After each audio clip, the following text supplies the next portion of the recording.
여러분, 오늘 말씀은 사사 입다에 대한 말씀이에요. 입다는 어떤 사람이냐면, 입다는 크게 두 가지 특징이 있는데, 사사기 11장 1절에 보니까요, 이런 특징이 있어요. 첫 번째로는 그는 큰 용사였다는 거예요. 1절에 보면 길르아 사람 입다는 큰 용사였으니, 큰 용사라는 말은 강력한 자, 용감한 자라는 뜻인데, 군사적으로 보면 전사다라는 뜻이에요. 즉 입다는 아주 강력하고도 용감한 전사와 같은 영웅이죠. 또한 두 번째로 입다의 특징은 기생의 아들이었다는 거예요. 1절을 다시 봐보면 기생이 길르앗에게서 낳은 아들이었고, 즉 아버지가 길르앗인데요, 이 길르앗은 아내가 있는 사람이에요. 그럼에도 불구하고 기생에게로 가서 아이를 낳았는데, 그게 바로 입다였다는 거죠. 여러분, 당시 기생의 아들로 산다고 하는 것, 이게 쉬운 일이 아니잖아요. 엄마가 매일 술 먹고 다른 남자랑 놀아나고 몸을 파는 그런 엄마의 자식으로 산다는 게 쉬운 게 아니에요. 그런데 이것보다 더 충격적인 건, 입다는 집안에서 쫓겨나기까지 했어요. 2절 말씀에 봐보면, 사사기 11장 2절에 보면 길르앗 아내도 그의 아들들을 낳았더라. 그의 아내의 아들들이 자라매 입다를 쫓아내며 그에게 이르되 너는 다른 여인의 자식이니 우리 아버지의 집에서 기업을 잊지 못하리라 한지라. 즉 베달은 다른 길르앗 자식들이 너는 기생의 아들이 아니냐라면서 유산을 나누어 줘야 되는데, 이게 아까워서 그냥 쫓아내버린 것입니다. 여러분, 이러면 얼마나 인생이 서럽습니까? 어떤 분은 아버지가 고아인데 우연히 엄마, 즉 할머니를 찾게 된 거예요. 그런데 그 할머니는 이미 다른 남자와 결혼을 해서 다른 자녀가 있었던 거죠. 그래서 손자는 어차피 아버지의 어머니니까 그 할머니의 그 형제들과 쭉 같이 소통하며 지냈다는 거예요. 그런데 문제는 할머니가 돌아가셨는데 장례식장에 가니까 아버지에게는 상복도 안 주고 이방인 취급하더라는 거예요. 그래서 너무 화가 나서 아버지 나오시라고 하면서 나왔다는 거예요. 단지 배다른 자식이라는 이유 하나만으로 쫓아내면 너무 서러운 거 아니겠습니까? 그래서 입다도 배다른 형제로부터 쫓겨나게 된 거예요. 그러니까 3절에 보니까요, 이에 입다가 다른 형제들을 피하여 돕당에 거주하며 잡류가 그에게로 몰려와서 그와 함께 출입하였더라. 여기에서 잡류라는 건 거지들, 불황자들을 말하는 거거든요. 즉 입다는 집에서 쫓겨나서 거지들과 불황자들과 함께 생활하게 되었다는 거예요. 입다의 입장에서 보면 얼마나 삶이 비참합니까? 아니 자기가 기생의 아들로 태어나고 싶어서 태어났습니까? 태어나 보니 기생의 아들이었어요. 그럼에도 형제들에게 쫓겨나, 그것도 불황자들과 거지들과 생활해야 하니 이 얼마나 비참한 삶인 것입니까? 보통 이런 상황이 되어지면 충분히 부모 탓하면서 환경 탓하면서 비관할 수 있다는 거예요. 아마 저 같아도 이런 상황이 되면 내 삶에 대해 한탄하면서 아무 소망 없이 그냥 자포자기하며 살아갔을 것 같아요. 그런데 입다는 그러지 않았다는 거죠. 그 속에서도 열심히 살았어요. 사람들을 섬기고 사람들의 필요를 돕고 그랬더니 급기야는 불황자의 우두머리까지 돼요. 그래서 나중에 자기를 쫓아내었던 길르앗 그 장로들이 찾아와서는 군대 체외 지휘관이 되어달라고 부탁할 정도로 대단한 사람이 되었던 거죠.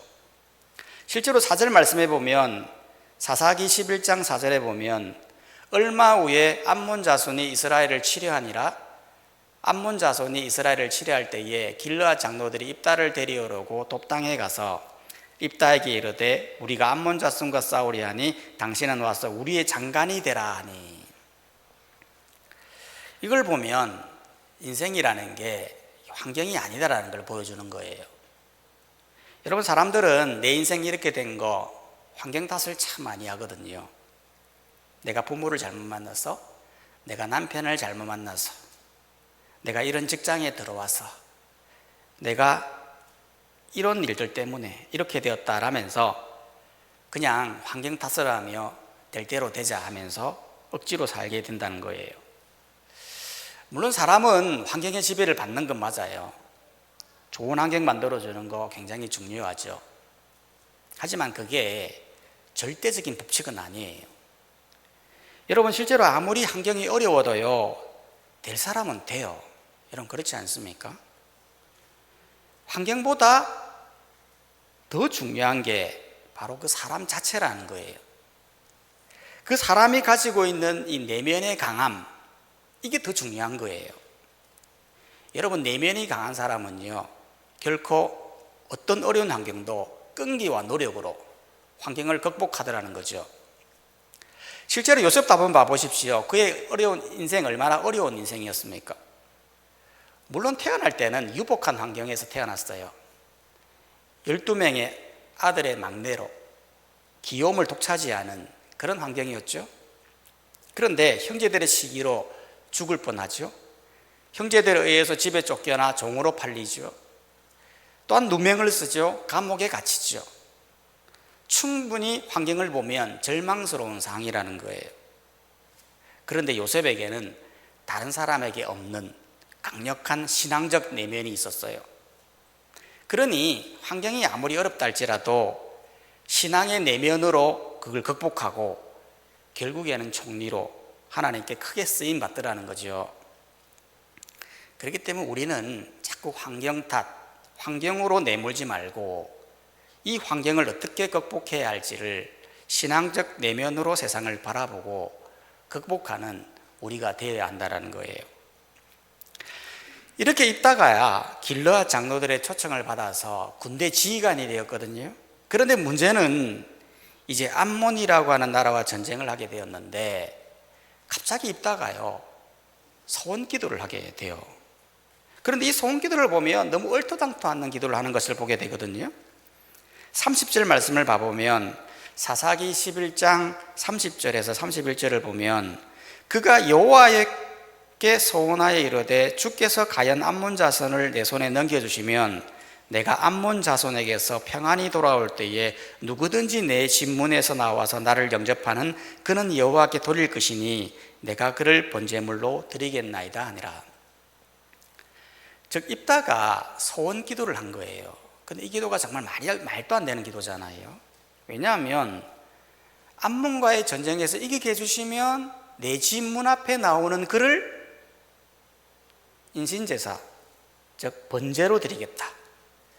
번제로 드린다라는 건 사람을 죽여서 그 나무 위에 올려서 태워서 드리겠다 그 말이에요. 여러분, 소원기도라는 건 이게 소원기도가 아니거든요. 여러분, 우리가 소원기도한다고 할 때 중요한 원칙 두 가지가 있어요. 첫 번째는 소원기도를 깨뜨리면 안 된다라는 거죠. 왜냐하면 소원기도라는 건 하나님과의 약속이잖아요. 인간의 약속도 깨뜨리면 안 되는데 하나님과의 약속은 깨뜨리면 안 되는 거죠. 실제로 민수기 30장 22절에 보면 이런 말씀이 나와 있어요. 사람이 여호와께 소원하였거나 결심하고 서약하였으면 깨뜨리지 말고 그가 입으로 말한 대로 다 이행할 것이니라. 전도서 5장 4절 말씀에 보면 내가 하나님께 소원하였거든 각 길을 더디게 하지 말라. 하나님은 우매한 자들을 기뻐하지 아니하시나니 소원하는 것을 갚으라. 즉 소원기도의 원칙은 깨뜨리면 안 된다는 거죠.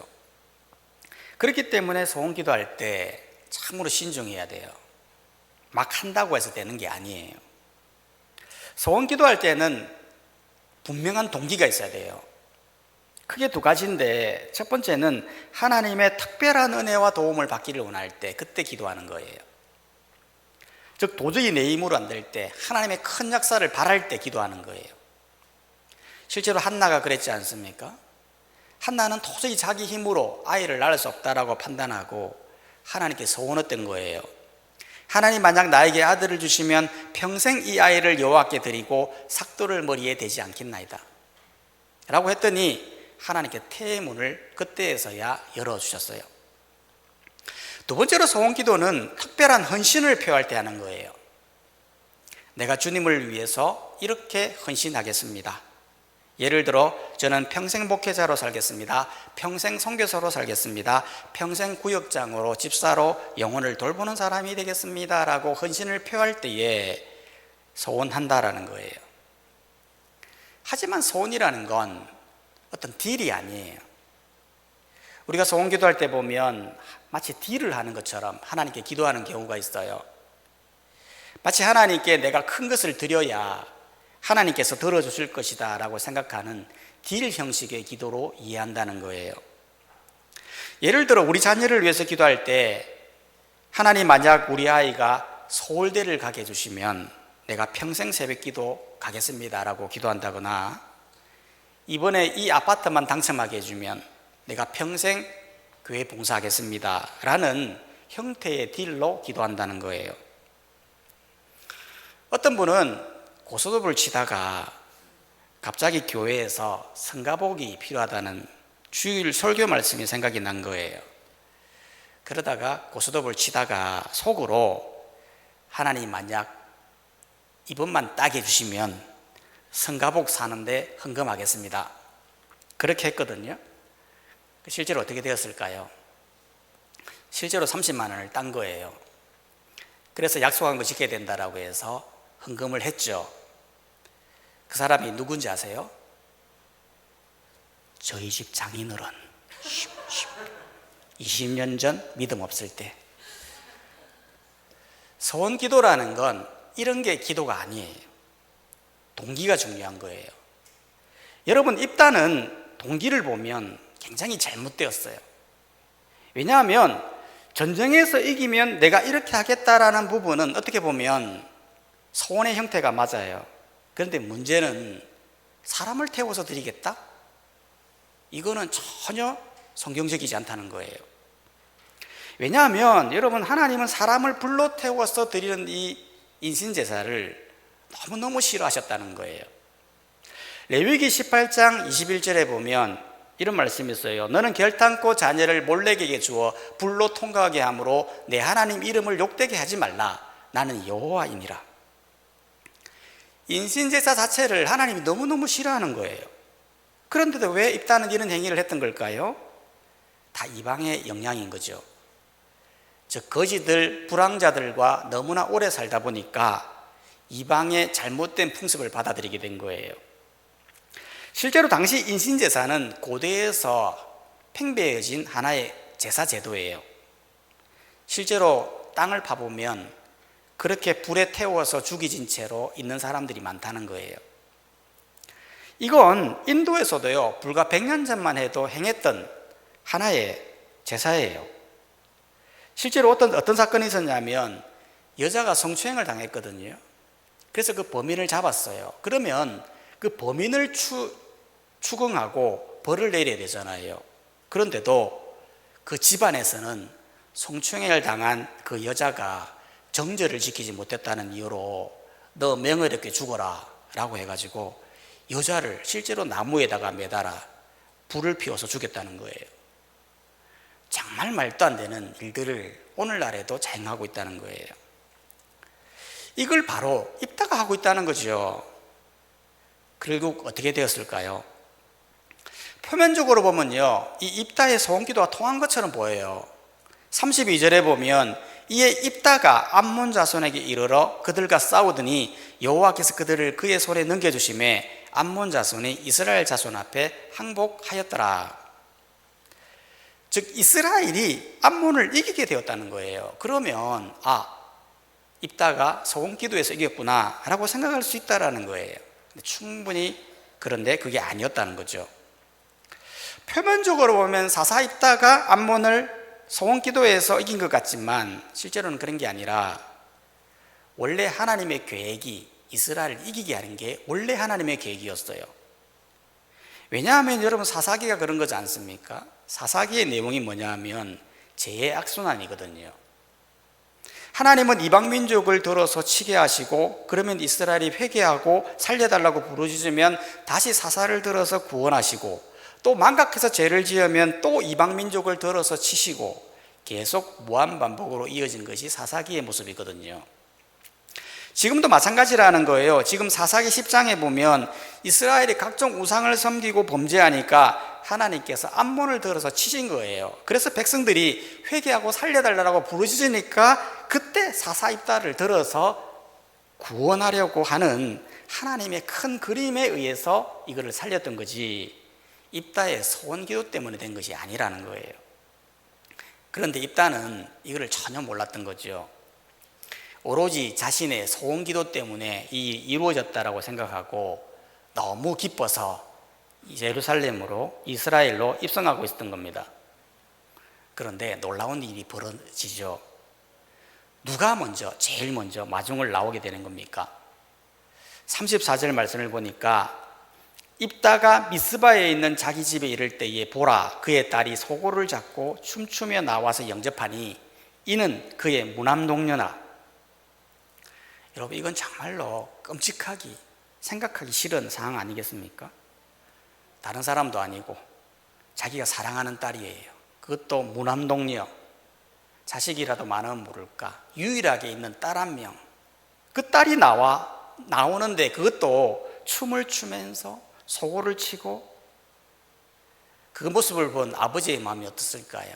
가슴이 철렁하지 않겠습니까? 여러분, 이러면 아버지라면 딸이 나와요. 그럼 어떻게 해야 되겠어요? 소원을 취소하든지 회개를 하든지, 절대 안 된다고 막 그렇게 해야 되는 거 아니겠습니까? 그런데 입다는 그렇게 하지 않아요. 35절에 보니까 이렇게 말합니다. 입다가 이를 보고 자기 옷을 찢으며 이르되 어찌할꼬 내 딸이여, 너는 나를 참담하게 하는 자요 너는 나를 괴롭게 하는 자 중에 하나로다. 내가 여호와를 향하여 입을 열었으니 능히 돌이키지 못하리로다. 그리고는 딸을 실제로 죽여서 나무에 올려 번제로 드리는 인신제사를 했다는 거예요. 여러분, 이게 정말 말이 안 되는 상황이잖아요. 어떻게 딸을, 그것도 자기 눈앞에서 죽여서 인신제사로 드릴 수 있습니까? 입다가 이렇게 할 수 있었던 이유는 소원기도에 대한 생각 때문이죠. 소원기도는 깨뜨리면 안 된다라고 하는 이 절대적인 첫 번째 원칙을 지켜야 되기 때문에 이 일을 했던 거예요. 하지만 입다의 이 잘못된 하나의 오류는 뭐냐면 소원기도의 중요한 원칙 두 번째를 몰랐다는 거예요. 소원기도에 있어서 중요한 원칙 두 번째는 뭐냐면 소원기도는 상의되어져야 한다는 거예요. 여러분, 민수기 30장 3절에 보면 이런 말씀이 있어요. 만약 여자가 어릴 때에 여호와께 소원한 일이 있으면 아버지가 그 소원하는 것을 들어보고 아무 말이 없으면 그 결심한 서약을 지켜라. 6절에 보면 여자가 남편을 맞이할 때도 소원하는 것을 듣고도 말이 없으면 지켜라. 9절에 보면 가부나 이혼당한 여자 또한 소원하는 걸 듣고도 말이 없으면 지켜라. 무슨 말입니까? 여자든 아내든 자식이든 남편이든 누가 되었든 소원기도 하는 것을 들어보고 그것이 합당하면 지켜라라는 거예요. 즉, 소원기도는 혼자의 문제가 아니라 반드시 상의되어져야 할 문제임을 성경은 지적하고 있다는 거예요. 이게 굉장히 중요한 부분이에요. 보통 크리스찬 가정들을 보면 간혹 아이들이 수련회나 집회에 참석해서 큰 은혜를 받고 소원기도하는 경우가 있어요. 예를 들어 선교사가 되겠다, 목회자가 되겠다, 뭐 그렇게 소원기도를 해버리는 거죠. 그럼 부모는 이게 굉장히 난감한 거예요. 자녀가 소원기도했으니까 이거 깨뜨리면 안 되니까 이걸 지켜야 되는 거 아니냐 라면서 이걸 지켜야 된다고 생각하는 사람도 있는 거예요. 이럴 때에 성경은 말을 하는 거예요. 자녀의 소원은 부모가 들어보고 그 소원이 맞을 것 같으면 허락하고 맞지 않을 것 같으면 허락하지 않아도 된다는 걸 말하는 거예요. 하지만 이럴 때에 부모는요 굉장히 신중해야 돼요. 왜냐하면 실제로 하나님이 이 자녀를 크게 사용하시고 하시는데 내 욕심에 의해서 자녀의 길을 막을 수도 있다는 거예요.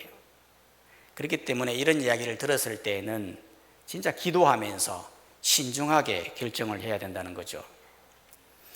어른들도 마찬가지예요. 어떤 부모는 신앙이 너무 좋아서 자기 자녀를 소원해 버리는 부모가 있어요. 우리 아이 선교사가 되기 원합니다. 우리 아이 목사가 되기를 원합니다. 그렇게 기도해 버리는 거예요. 그런데 정작 자녀는 시간이 지나면서도 목회에 대해, 선교에 대해 전혀 관심이 없는 거예요. 그럴 때 부모는 내가 소원했기 때문에 너는 반드시 선교사가 되어야 된다, 그렇게 말하면 안 된다는 거예요. 실제로 신학교에 가면 이런 경우가 참 많다는 거예요. 신학교에 가면 면접을 보지 않습니까? 그러면 면접관이 제일 물어보는 질문이 당신이 왜 목회자가 되려고 했습니까? 라고 물어볼 때 어떤 학생들은 우리 엄마가 소원 기도해서요 라고 말한다는 거예요. 그러면 바로 탈락이에요. 아무리 성적이 우수해도 탈락이에요. 왜 그렇습니까? 소명이라고 하는 것은 엄마의 소원에 의해서 결정되는 게 아니는 거예요. 소명은 철저하게 내적 소명, 외적 소명이 함께 이루어지는 거예요.